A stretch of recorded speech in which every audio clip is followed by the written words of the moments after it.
Relations between the U.S. and Pakistan have hit a new low after a top American military chief accused Pakistan's intelligence service of supporting a group behind last week's attack on the American embassy in Kabul. Islamabad has strongly denied the claims. Assistant editor of antiwar.com, John Glazer, says the U.S. wants to be recognized as the world's policeman, but turns a blind eye to the violence it causes itself.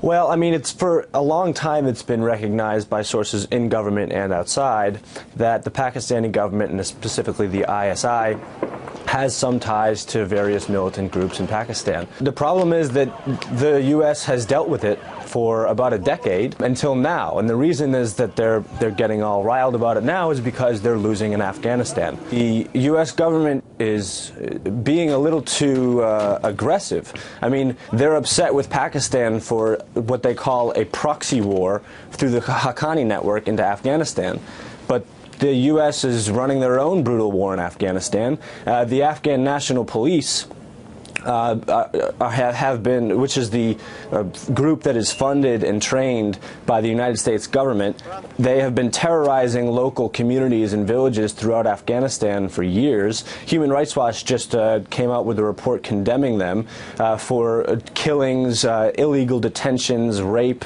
murder, abductions, so on and so forth.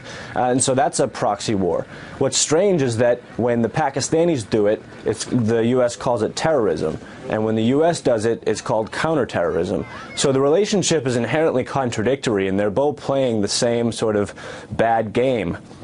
The only question is how many more civilians have to die for these two to sort of level out their power play. One of the stumbling blocks in U.S.-Pakistan relations is that American drone attacks on al-Qaeda operatives on Pakistani territory continually resulted in civilian deaths. However, the U.S. military considers them so effective that it is building a number of new drone bases in Horn of Africa and the Arabian Peninsula. But as RT's Ganesh Chikana reports, this policy has caught America in a vicious circle. The U.S. is aggressively expanding its drone war by setting up more and more bases for those unmanned aerial vehicles, or the UAVs. They're armed with laser-guided bombs and air-to-ground missiles. A network of those drone bases is unfolding in East Africa. Ethiopia is hosting a fleet of hunter-killers, as they call them in the military. A similar installation has opened in the Seychelles. A new base is under construction somewhere in the Arabian Peninsula to enable more flights over Yemen. And all this, as U.S. officials say, is being done to target al-Qaeda affiliates in the region.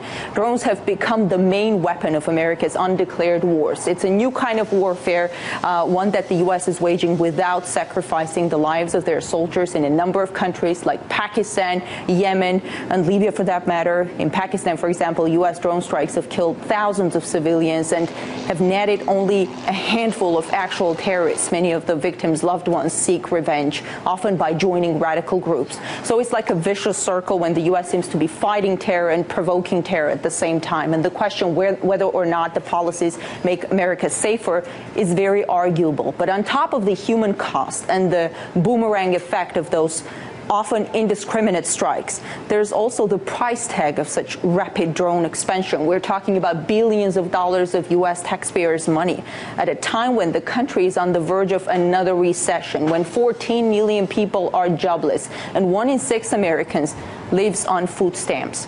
And many here do find it outrageous that with a gigantic debt problem, sluggish economy, and with 3 wars at hand, American officials still lavish money on military projects which some experts say may well backfire at their own security.